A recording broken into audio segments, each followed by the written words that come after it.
This is WEFT Champaign, 90.1 FM, community radio for East Central Illinois, streaming live at www.weft.org.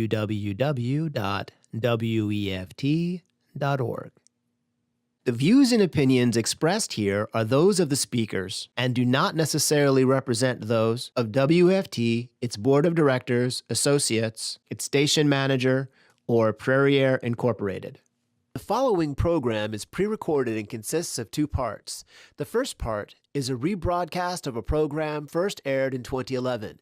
The second part was recorded on April 24th, 2015.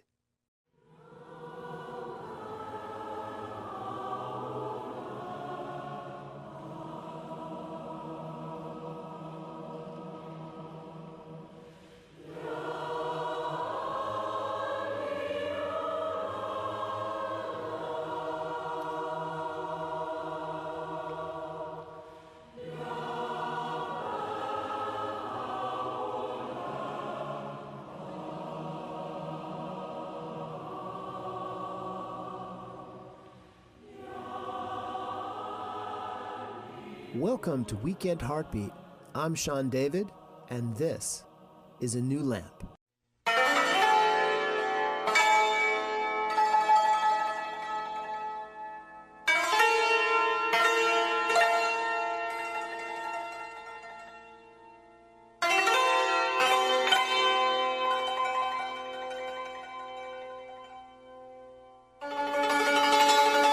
New lamp for old.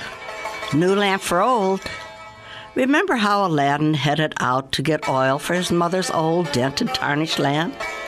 And in the market he met a magician calling out these words. This strange man was offering to give him a brand new shiny lamp for his old one. That's what I want to offer you, if you'll have it. A new lamp of spiritual guidance. But maybe you already have such a lamp, which still burns brightly. Great. You are still welcome to join us simply to learn who we are. But maybe your lamp of divine guidance has gotten dented and tarnished like Aladdin's. Or perhaps you have no such lamp at all. To you, I offer a new lamp. Hi, my name is Marilyn. Welcome to A New Lamp, a program designed to make you acquainted with the Baha'i religious faith. I hope you will choose to spend the next few minutes with me. Thanks.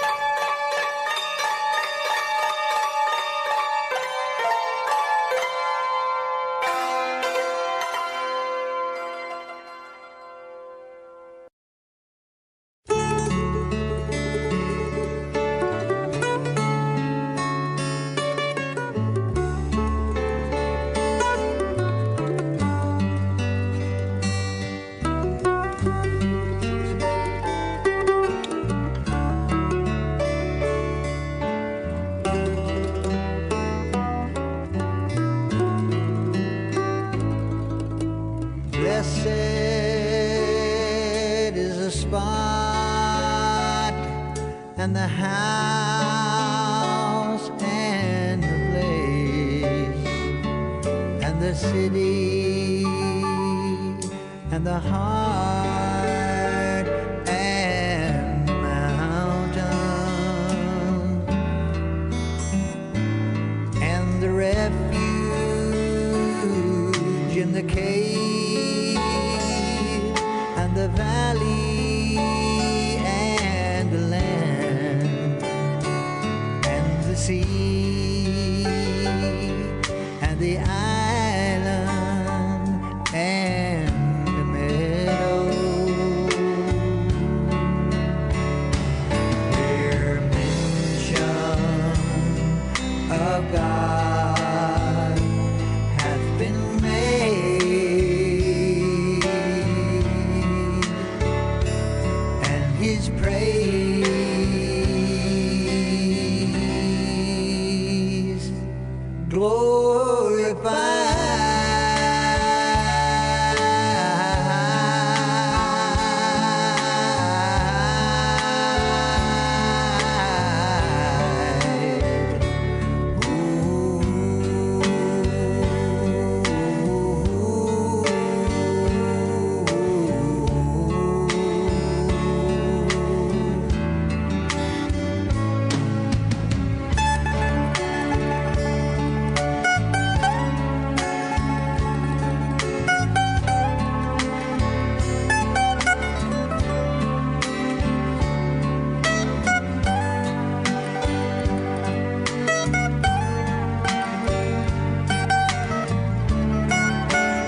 I'm often asked about where and how Baha'is worship.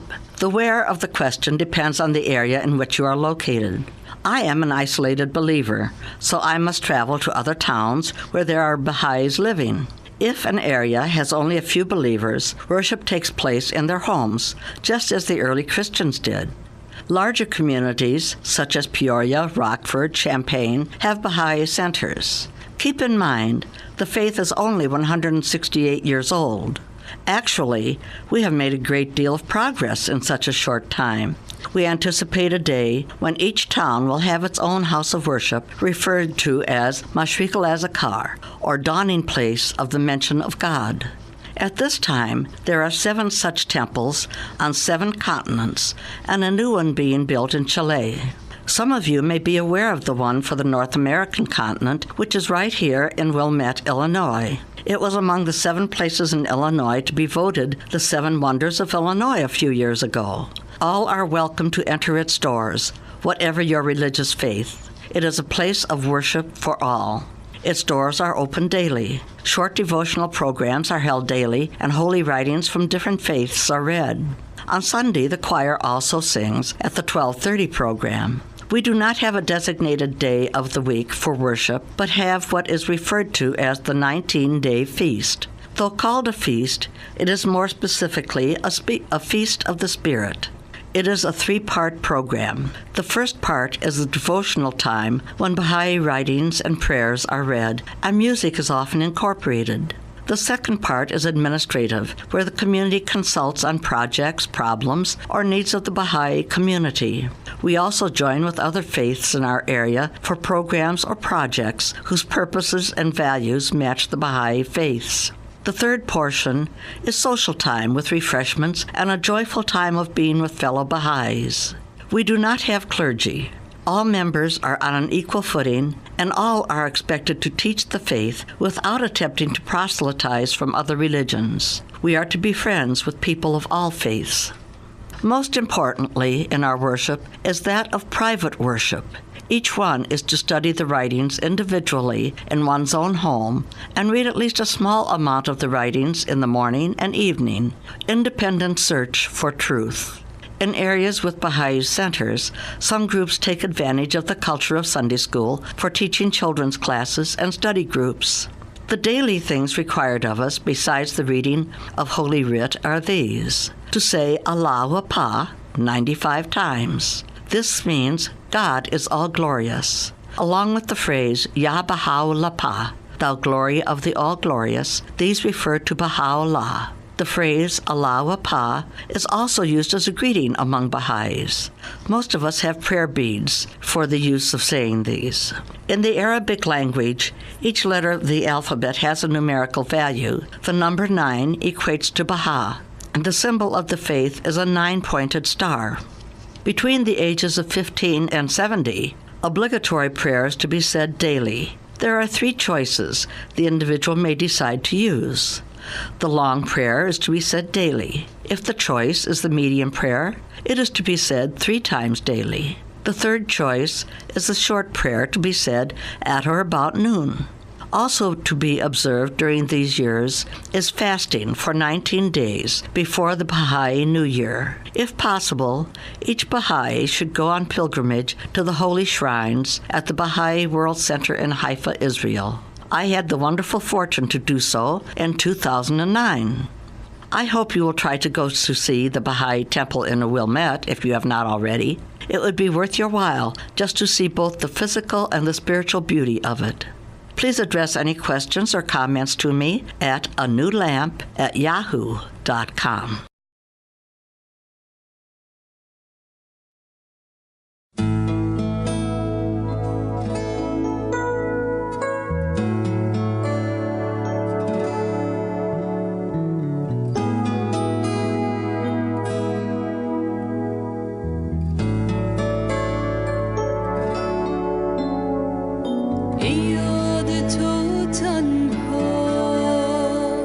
برد ز دل غمها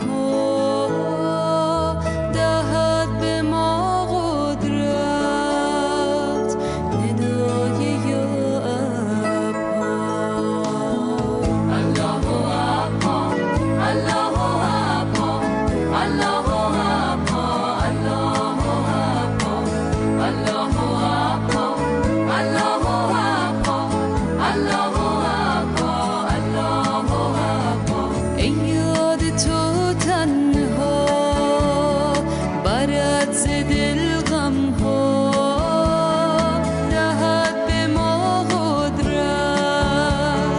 ندای یا ابها الله ابها الله ابها الله ابها الله ابها الله ابها الله ابها الله ابها الله ابها تا ماه تابانی تو شاه امکانی لسان جان گوید به تو که چون جانی الله ابها الله ابها الله ابها الله ابها الله ابها الله ابها الله ابها الله ابها یاور ما باش در همه عالم با تو میگوییم ما همه با هم الله ابها الله ابها الله ابها الله ابها الله ابها الله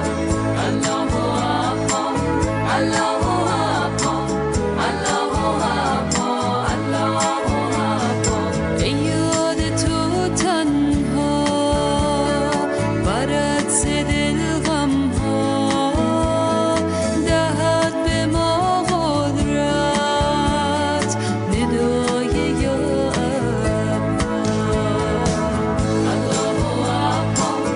الله ابها الله ابها الله ابها الله ابها الله ابها الله ابها الله ابها الله ابها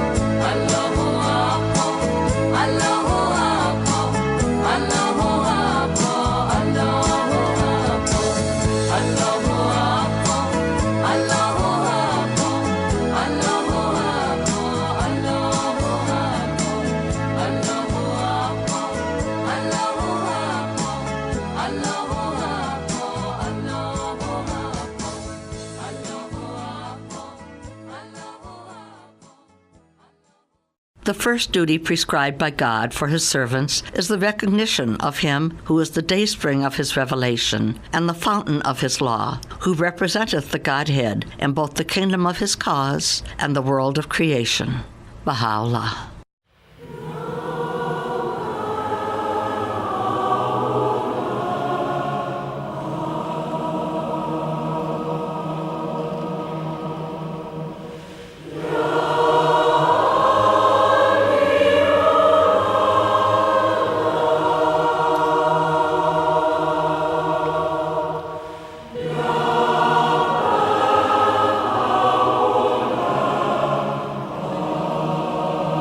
Thanks so much for being with me this morning. I hope you have found a blessing during these few minutes. If you want to learn more about the Baha'i religion, you can go online to www.bahai.us.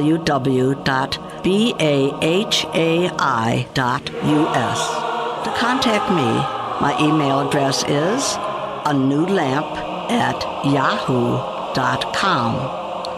Thanks, and have a great day.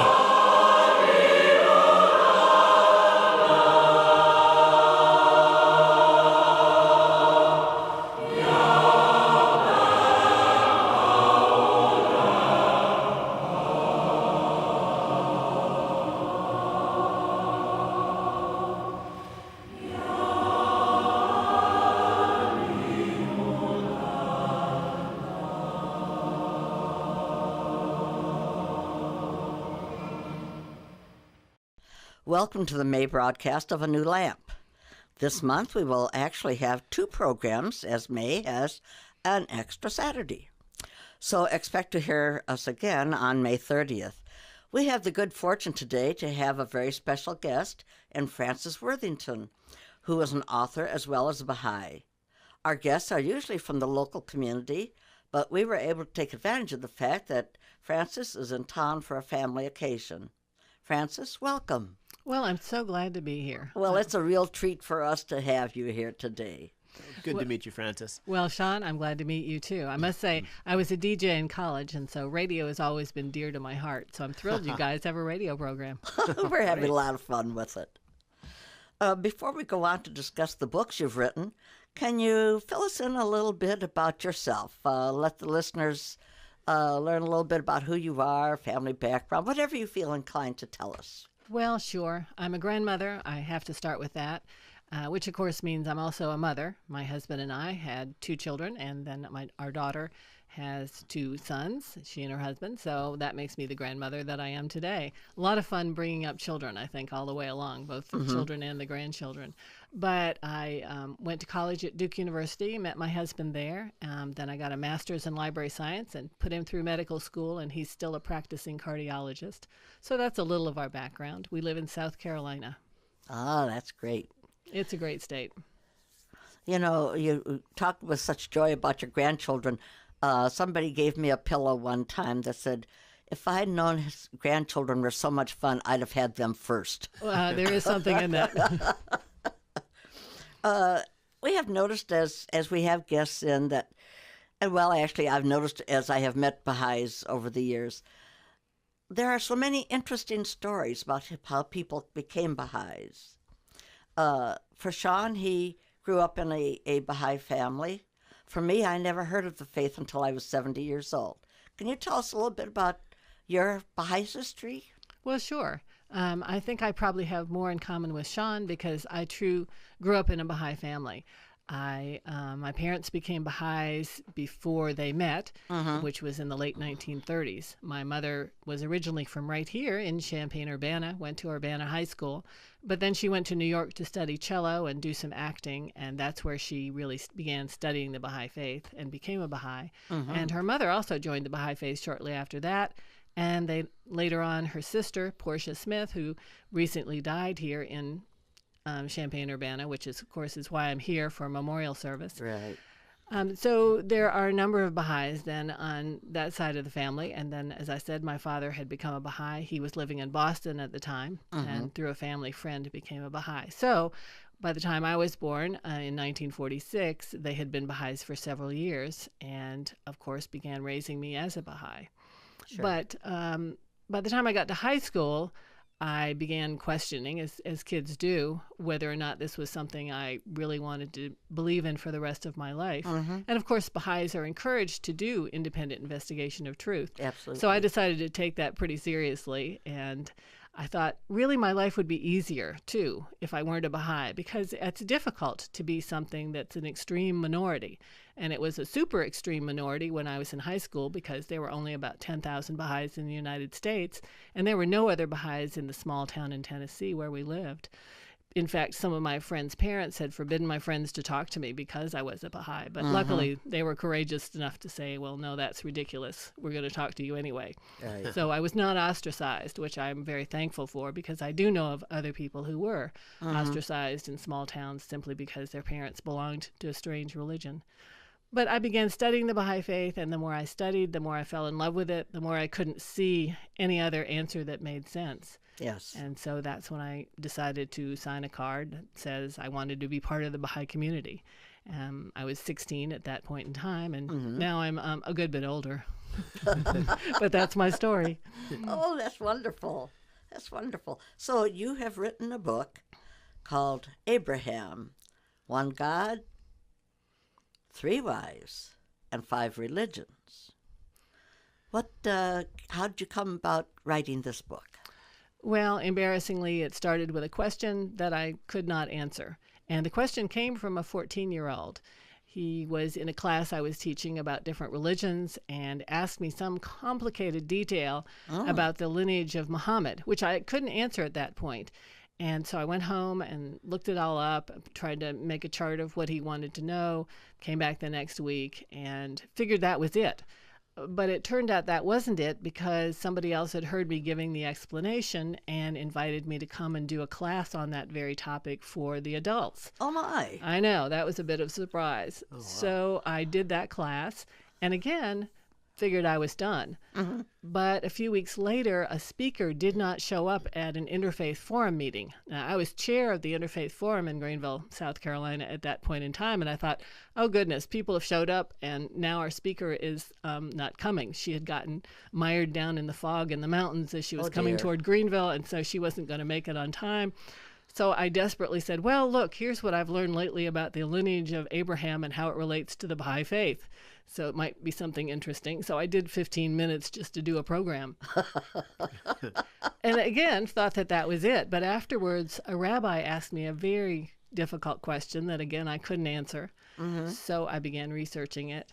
And then somebody asked me to give an hour lecture at a festival of faith. So really, I was pushed into the book by friends and friends of other religions, because for the most part, except for the first question, the ones that pushed me to learn more, to answer more, were Jews and Christians and a couple of Muslims who really wanted me to justify what I was finding out and to relate it in a way that they could understand. So that's really how it started. I didn't know it was going to be a book for about 5 years. And then I was giving a whole 3-day course on it at a Baha'i winter school, and a historian there, Richard Thomas, heard one of my presentations, and he said, you know, you have a book. And I said, really? Do you think so? And he said, yeah, I really think you do. He said, I think that your research is solid enough. Yes. And coming from a professor of history, I paid some attention to that. So that's when I began writing seriously, and it still took me about another 4 years. Wow. Well, it's a wonderful book. I have enjoyed it thoroughly. Well, thank you. Now, as we think about Abraham, people are familiar with the Judeo-Christian idea of Abraham being the father of those two faiths via, as he was the father of Isaac, whose mother was Sarah. Right. And Ishmael's mother was Hagar, and from him came the Islamic religion. That's right. But now you have said 3. That's right. I know that's always the sad thing. When I say 3 wives, people are quite sure there's Sarah, and many people remember Hagar. Yes. But then we come to Keturah, and everyone says, wait a minute, I've never heard of her. But I say, well, if you open your book to Genesis, you will indeed find her name there. And it says, indeed, after Abraham died, after Sarah died, Abraham took a 3rd wife, and her name was Keturah. So that's where we get her. And her story is a fascinating one, because she didn't have just one son, she had 6. And their lineages are all followed in the Bible, which I think makes it clear that there's some importance to what she did. Yes. That they should be taken seriously. So what we find as we follow the generations down through history is that Baha'u'llah is descended from Keturah. And so that's one of the ways in which we consider the Baha'i faith to be an Abrahamic religion. Now, the other side of the story is that Baha'u'llah was also descended from Sarah, which through a complicated series of events that involves Cyrus the Great, who, of course, was the Zoroastrian king who came across and conquered what was really the land of Canaan at that point in time. Through his concubine, came a line from Sarah that eventually ended up leading to Baha'u'llah as well. So Baha'u'llah is actually descended from 2 of the wives.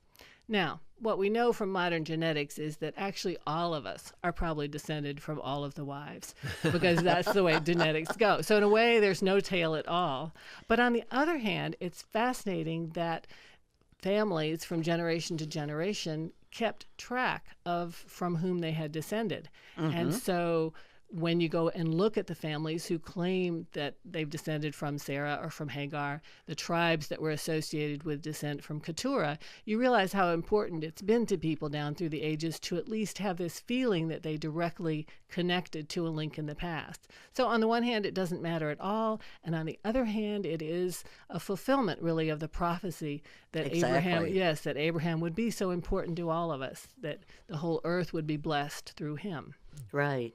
And I know from the Christian perspective that the promised one is also to be a descendant from David, and which, as I understand it, the woman who was married to Cyrus was like a granddaughter, I think, of David.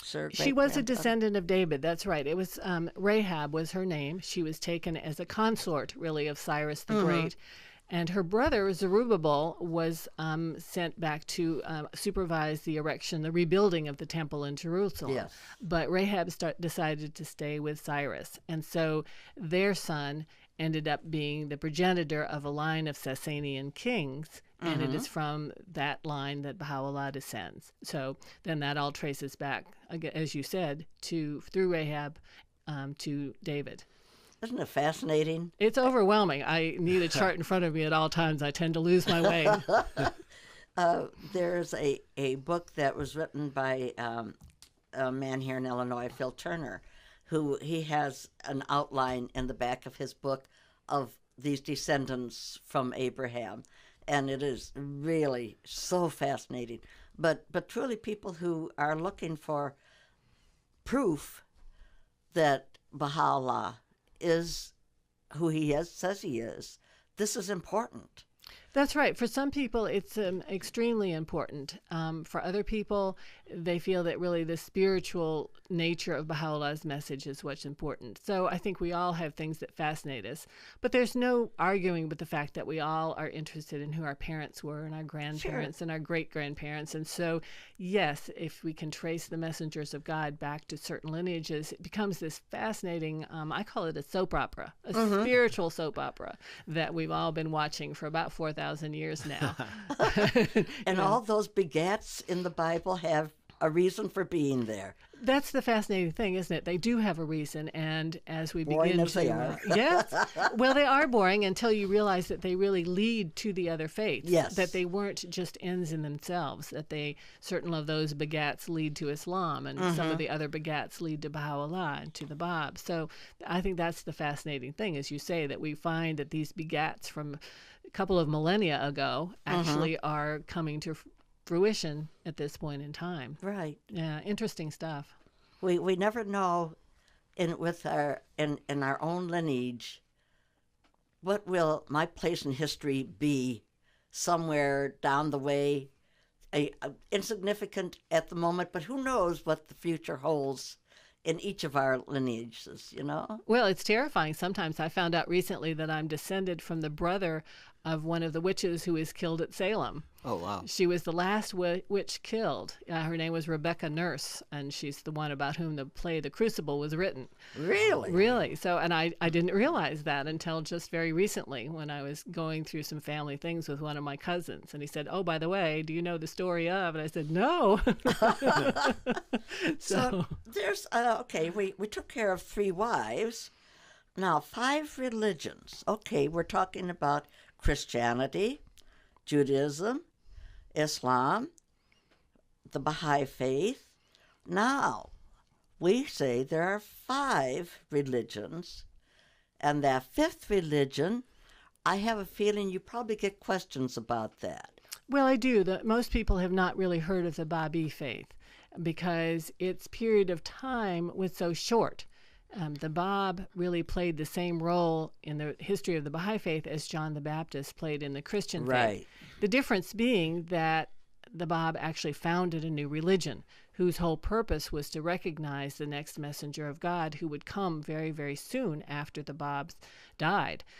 So the Bab's period of ministry was just a short 6 years? Yeah, 6 years or 9 years? Let's see, 6 years, I think. I think so. But he announced his mission in 1844 and said that he made several changes to what people believed in at that time, that he changed the direction in which people turned to say their prayers. He gave food laws, marriage laws, as all the messengers of God have done. But because the period of his ministry was so brief, and because then when Baha'u'llah announced that he was the manifestation foretold by the Bab just a few years later, then the Babi faith really never had time to grow into a large religion. And today there are few, if any, Babis left in the world because they all became Baha'is. So you have to look it up and read the history. The Bab is spelled B-A-B. His name meant the gate because he opened the way for Baha'u'llah to enter spiritually and announce his mission as the manifestation of God for this period of time.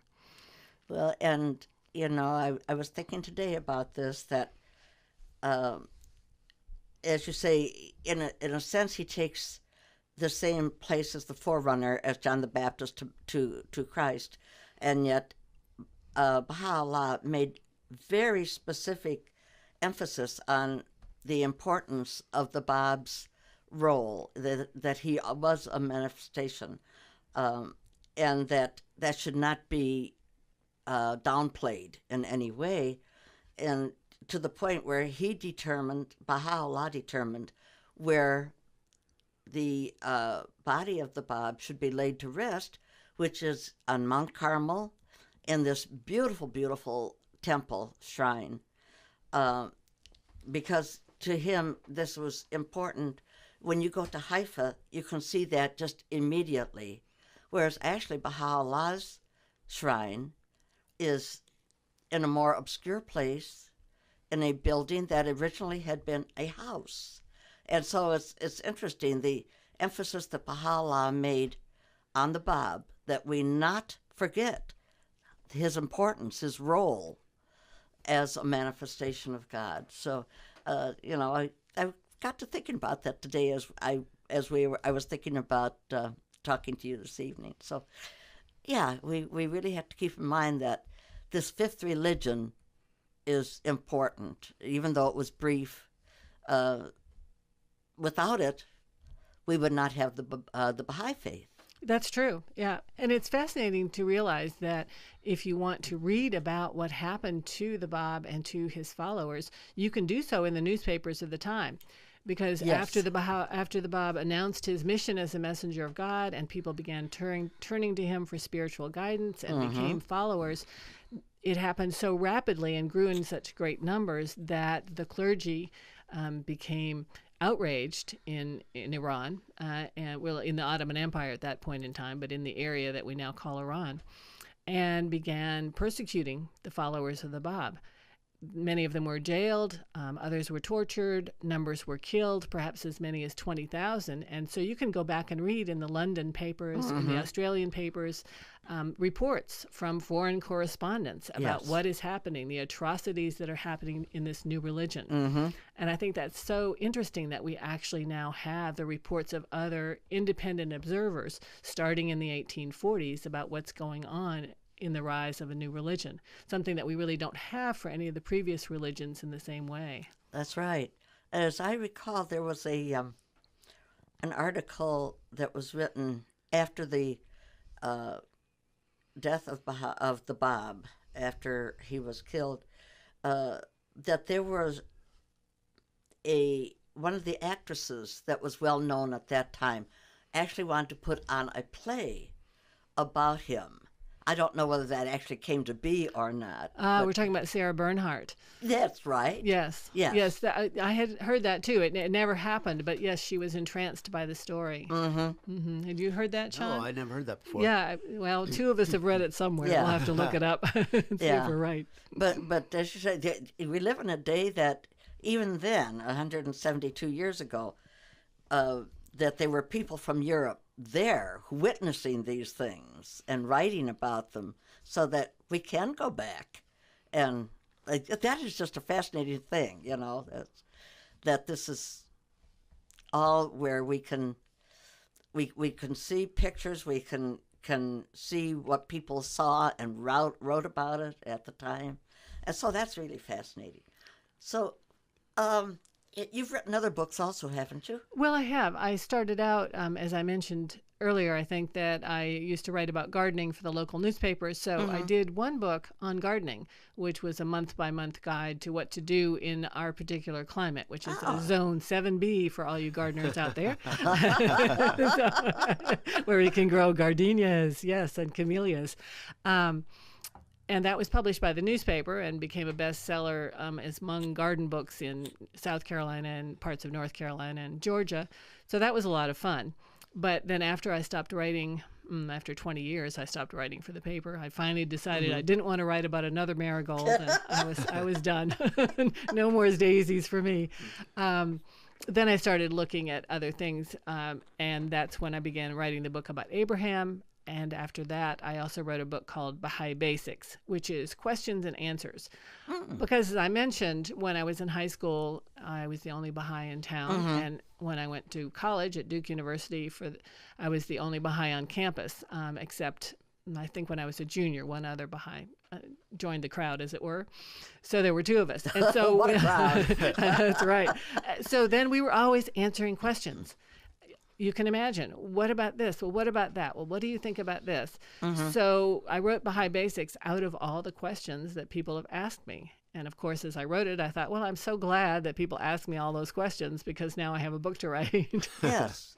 You know what people were thinking about. That's intriguing. Well, it is, because the longer you're a Baha'i, the more you take for granted a certain point of view. And it's only other people's questions that can jolt you out of your complacency and really make you think. You know, don't you find that, Sean, to be true? Absolutely. Absolutely. Exact same experience where it's like, I don't really know. Sometimes I don't know what I believe until I have somebody ask me what I believe. And then I can say, well, this and this and this and this. And then it's like, wow, I guess there really isn't any other way to have known that other than to have read that in a Baha'i text. And I just would have taken it so for granted that everybody would know this idea that I wouldn't know that it came from there. And so it's good to help. For me, it helps to get those questions. It helps me to understand what it is that's distinctive about our beliefs, distinctive about our faith. Yes, I agree. I love people who ask questions. Yes. That is so neat. Well, Francis, we are so glad that you've been with us for this interview. It's just really been interesting, intriguing, and just I think we have both enjoyed it. She's so polite. What can we say? It was a treat to be here. Oh, great. So before we say goodbye to our guest, I would like to tell you about some events that will be taking place at the Baha'i Center in Urbana over the next 2 weeks. As we record today, we have just about to enter the 12-day Rizwan Festival, and we'll have just passed that time as this is aired.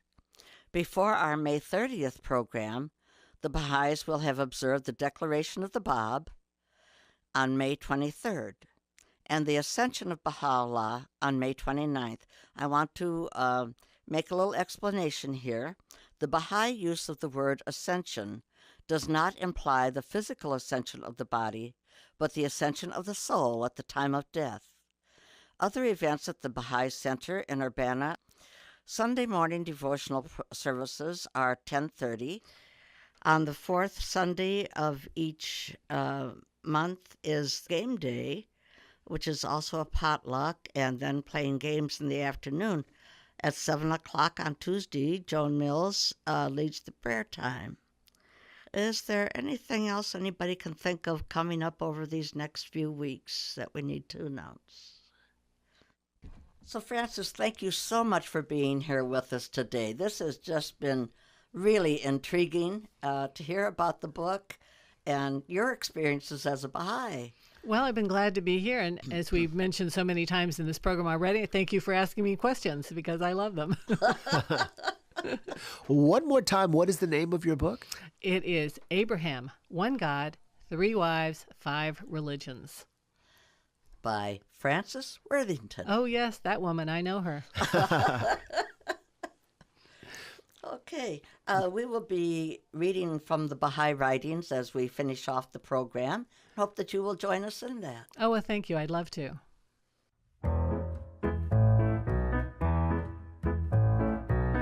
O Son of Glory, be swift in the path of holiness, and enter the heaven of communion with me. Cleanse thy heart with the burnish of the Spirit, and hasten to the court of the Most High. O Son of Glory, be swift in the path of holiness, and enter the heaven of communion with me.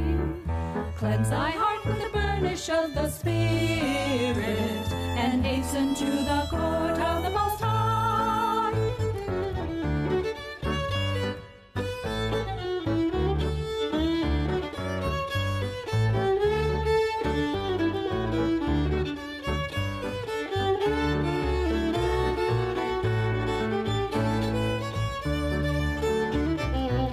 O Son of Glory, be swift in the path of holiness, and enter the heaven of communion with me. Cleanse thy heart with the burnish of the Spirit, and hasten to the court of the Most High.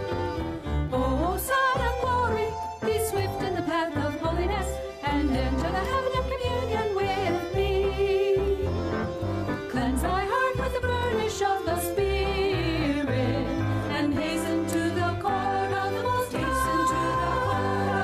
Hasten to the court of the Most High. Verily, all things were immersed in the sea of purification, when, on that first day of Rizwan, we shed upon the whole of creation the splendors of our most excellent names and our most exalted attributes. This verily is a token of my loving providence, which hath encompassed all the worlds. Baha'u'llah. My God, my adored one, my King, my desire, what tongue can voice my thanks to thee? I was heedless, thou didst awaken me. I had turned back from thee, thou didst graciously aid me to turn towards thee. I was as one dead, thou didst quicken me with the water of life. I was withered, thou didst revive me with the heavenly stream of thine utterance, which hath flowed forth from the pen of the All-Merciful. Baha'u'llah. Say, the most great festival is indeed the King of festivals. Call ye to mind, O people, the bounty which God hath conferred upon you. Ye were sunk in slumber, and lo, he aroused you by the reviving breezes of his revelation, and made known unto you his manifest and undeviating path. Baha'u'llah.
Glad tidings, the morn of guidance hath dawned, the sun of reality hath shone forth, the breeze of favor hath wafted.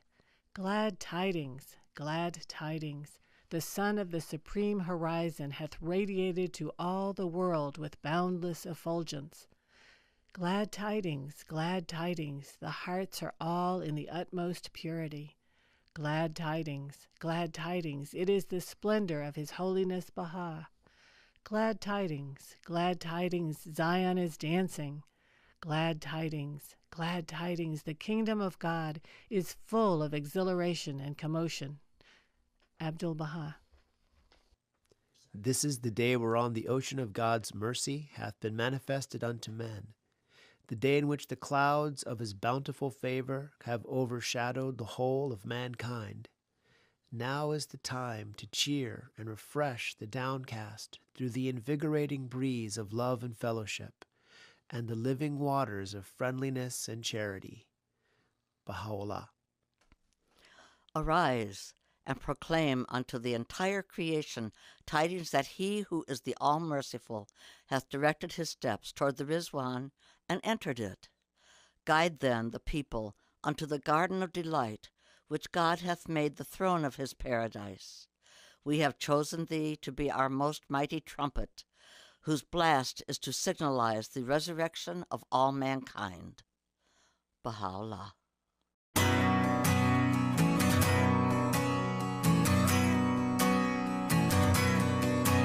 We've been on the road since 44. A long time to be going on the road and looking for the chorus of the dawn, the chorus of the dawn.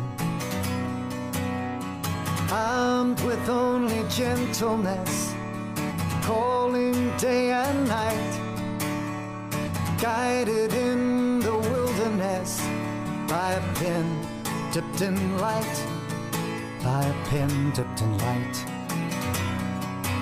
With a fire in our belly and a lantern in our hand, combing every alleyway, searching every land, welcoming more singers to the band, welcoming more singers to the band. Some pioneered to far-off shores, some not far from home. Everyone a clarion, raising up the song, raising up the song. Some went to the jungle tracks, to the villages and inns. Some went round the earth and back, to every settlement, to every settlement. With a fire in our belly and a lantern in our hand, combing every alleyway, searching every land, welcoming more singers to the band, welcoming more singers to the band.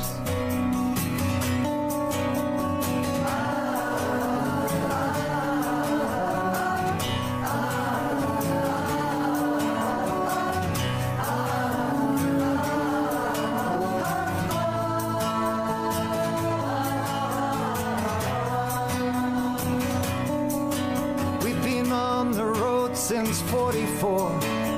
A long time to be going.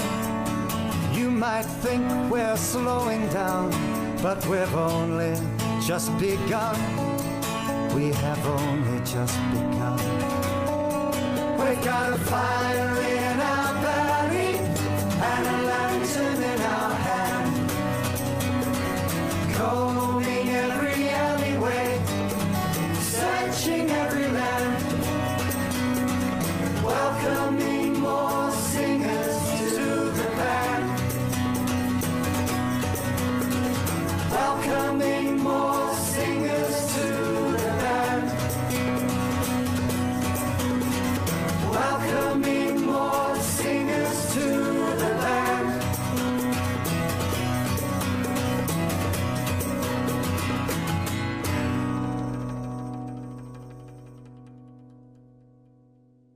I was but a man like others, asleep upon my couch, when lo, the breezes of the All-Glorious were wafted over me, and taught me the knowledge of all that hath been. This thing is not from me, but from one who is almighty and all-knowing. His all-compelling summons hath reached me, and caused me to speak his praise amidst all people. I was indeed as one dead, when his behest was uttered. The hand of the will of thy Lord, the compassionate, the merciful, transformed me. Baha'u'llah. Rejoice with exceeding gladness, O people of Baha, as ye call to remembrance the day of supreme felicity, the day whereon the tongue of the Ancient of Days hath spoken, as he departed from his house, proceeding the spot from which he shed upon the whole of creation the splendors of his name, the All-Merciful. Baha'u'llah. Verily I say, this is the day which mankind can behold the face and hear the voice of the Promised One. The call of God hath been raised, and the light of his countenance hath been lifted upon all men. It behooveth every man to blot out the trace of every idle word from the tablet of his heart, and to gaze with an open and unbiased mind on the signs of his revelation, the proofs of his mission, and the tokens of his glory. Baha'u'llah. Consider the mercy of God and his gifts. He enjoineth upon you that which shall profit you, though he himself can well dispense with all creatures. Your evil doings can never harm us, neither can your good works profit us. We summon you wholly for the sake of God. Baha'u'llah.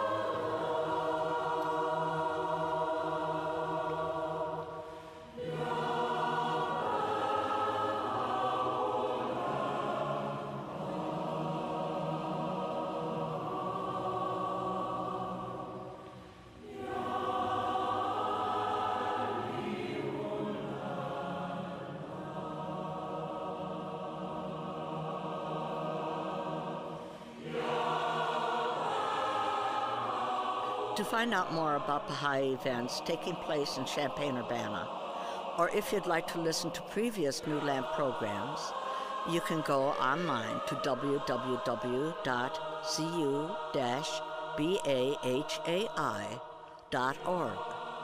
Or if you would like to learn more about the Baha'i national and international community, go to www.bahai.us.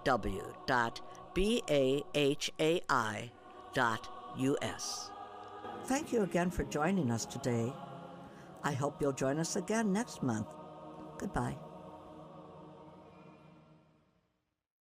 Thanks for listening to this week's Weekend Heartbeat on WEFT Champaign 90.1 FM, Community Radio, Champaign-Urbana, Illinois, streaming live at www.weft.org.